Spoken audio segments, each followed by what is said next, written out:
All of Us Together, Forever as One, by the MythrilMoth.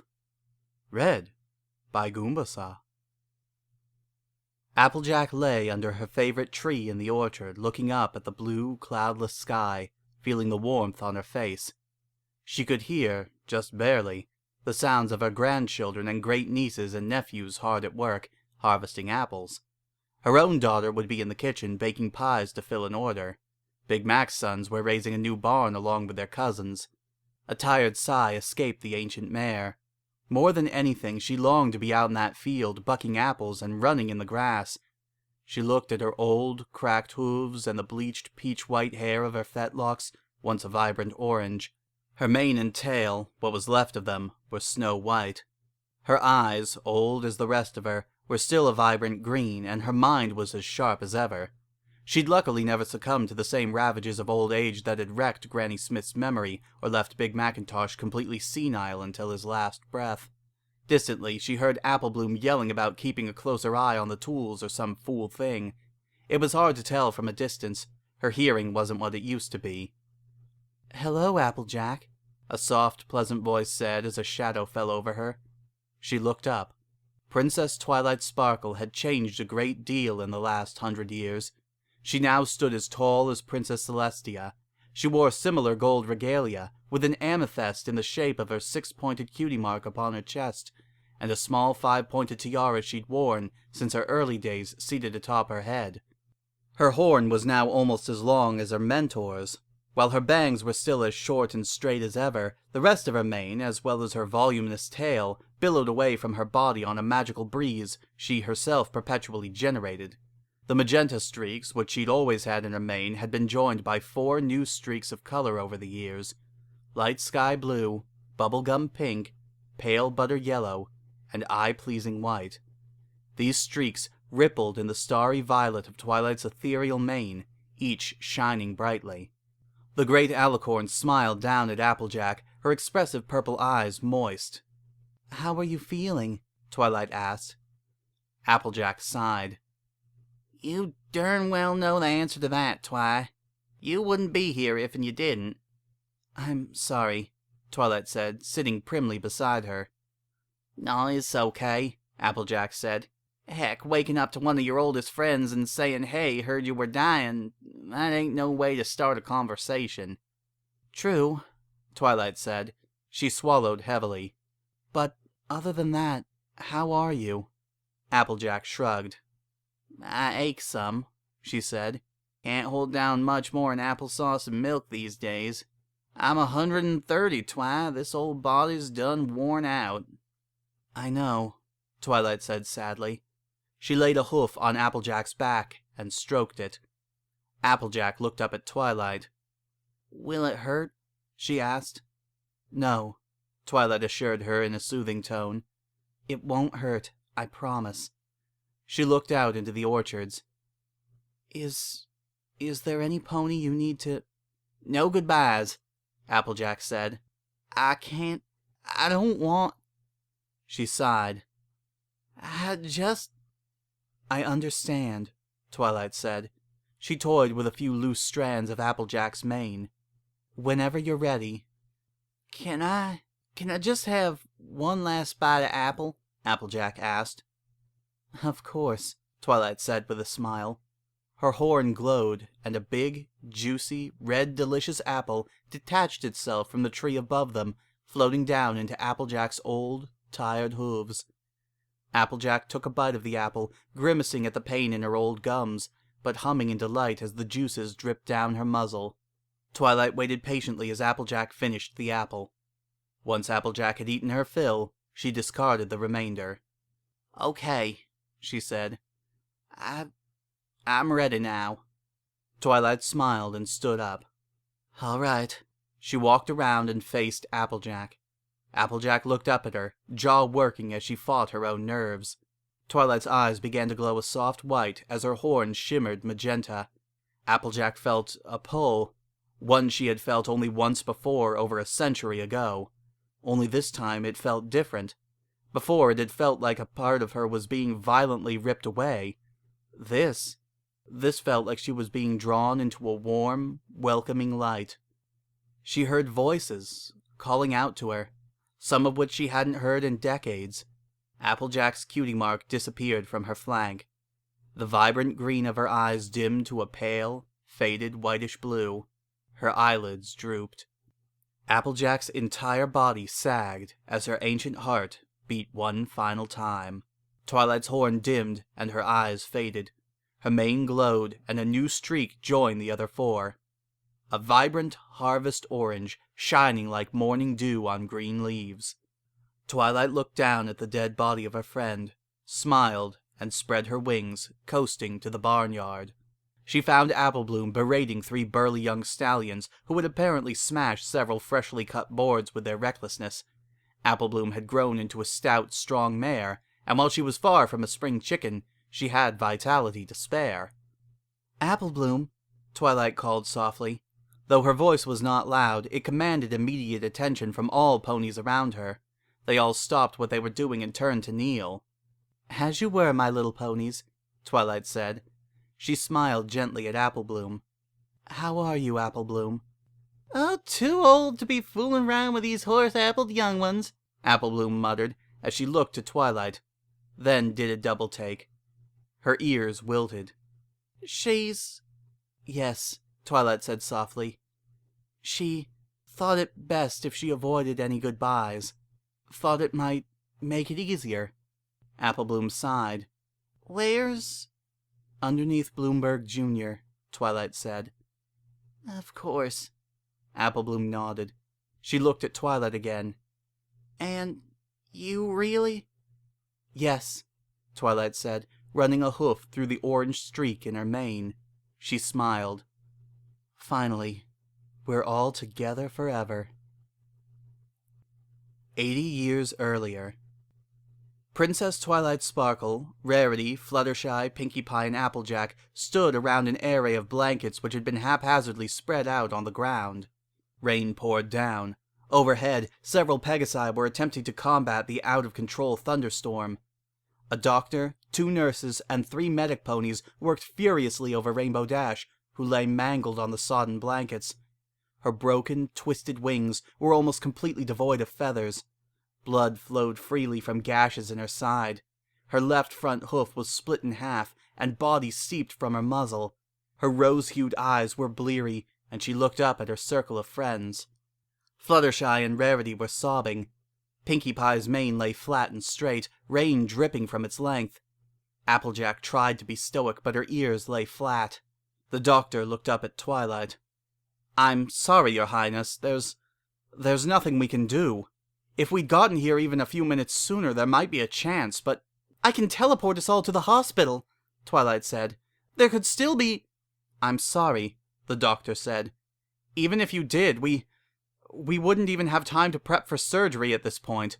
And there's little chance she'd even survive the operation." His ears wilted.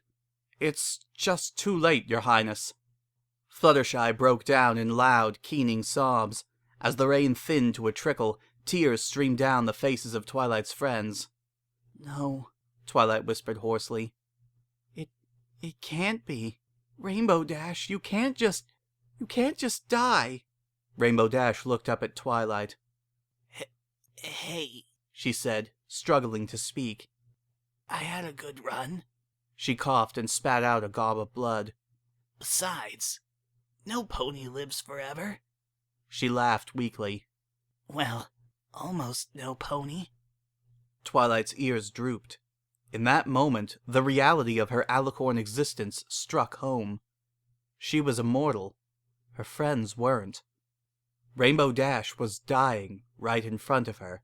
One day, Pinkie Pie would die, and Fluttershy, and Rarity, and Applejack. Her friends. They were all going to die.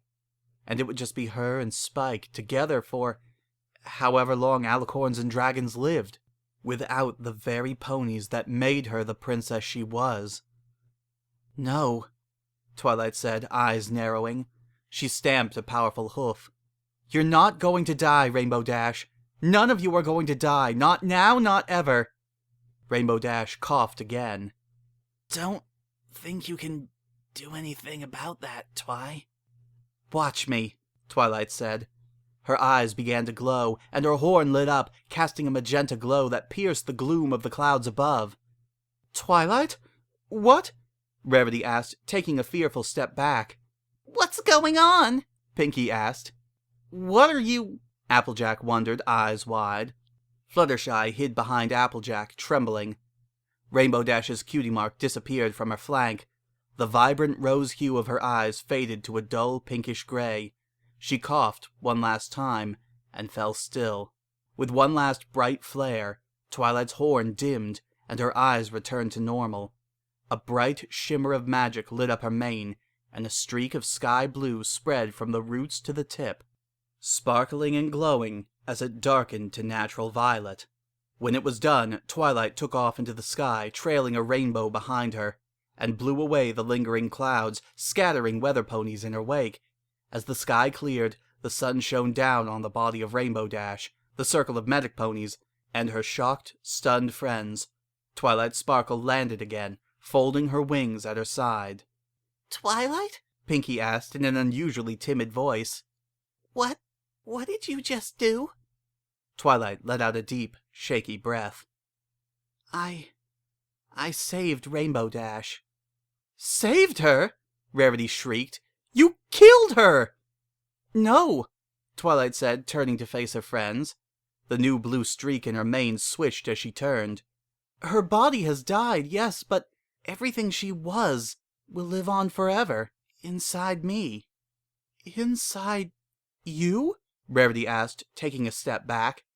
"Do you remember when T-Rex stole our magic?" Twilight asked. "Of course," Rarity said, shuddering. Twilight took a deep breath. "I just thought of a way to adapt that horrible power and use it in a different way." "You stole Rainbow Dash's magic?" Fluttershy asked sharply. Twilight shook her head. "I absorbed her essence," she said. "Rainbow Dash's magic, her talent, all her memories and experiences. Everything Rainbow Dash was, even her very soul. All of that. It's inside me now. Part of me." The others gasped.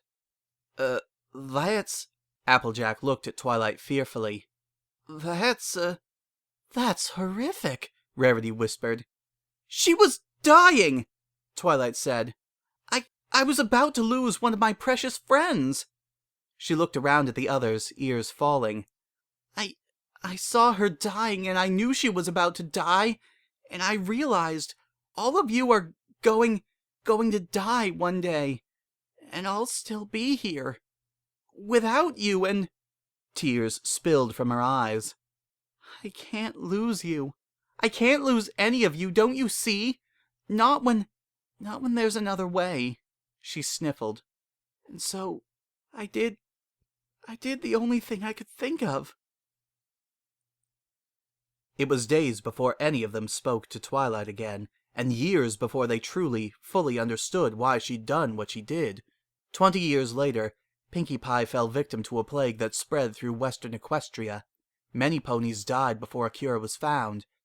As Pinkie's friends gathered around her deathbed, Twilight looked into the bloodshot blue eyes of her usually cheerful friend. "Pinkie Pie," she said, "you don't have to die. Not here, not now. You can be with me and Rainbow Dash forever." Pinkie looked up at Twilight, eyes wide. She swallowed. "I'm kinda scared of dying," she admitted. It isn't very fun." "You don't have to," Twilight said with a gentle smile. "Let me save you. Please, please let me save you." Is Dashie happy in there with you?" Tears spilled from Twilight's eyes, and she nodded. "She's happy. She wants you to stay with us, too." "Okay," Pinkie said weakly. The others watched as Twilight absorbed Pinkie into herself, and a streak of bubblegum pink appeared in her mane. This just ain't natural, Twilight," Applejack said as they left the empty, lifeless body of Pinkie Pie behind. "This is the way it has to be, Applejack," Twilight said. "I won't let it be any other way." Over the years, Twilight grew more distant from her living friends, and yet with each near death, she knew, and she was there. Fluttershy was next. She had given birth to one full more than her body could handle. Twilight approached her, and she cowered in her deathbed. "If for no other reason, do it for your family," Twilight said. "Do it so they know you didn't just go away." Years later, Rarity passed of old age. Twilight was there. Sweetie Belle, in tears, pleaded with her sister to accept Twilight's offer. Rarity agreed and became one with her oldest and dearest friends. At Rarity's funeral, Applejack was solemn. "Twilight?" "Yes, Applejack?" "I just want you to know," Applejack swallowed thickly, "when my time comes, and I know it's coming soon," she bowed her head and sighed, "I won't argue. I'll wait for you. Do your thing. I'll be ready." "Thank you," Twilight said, tears streaming down her face as she embraced the elderly earth pony. "Thank you so much." An alicorn with a rainbow mane stood on the balcony of a crystal castle overlooking the bustling town of Ponyville. It had changed so much over the decades. She looked up at the sky and the shining sun overhead and felt the warm wind on her face. The Fuji apples were just about ready to be harvested. Dozens of baby squirrels were going to be born soon. There were 2 birthday parties today and a baby shower tomorrow. The Manhattan Fashion Expo was coming up in 2 weeks. A thunder shower was scheduled for early tomorrow morning. There was also Applejack's funeral, but she wasn't going, because Applejack wasn't dead. Applejack was immortal, and so were the others. Twilight and all her friends would be together forever. The end.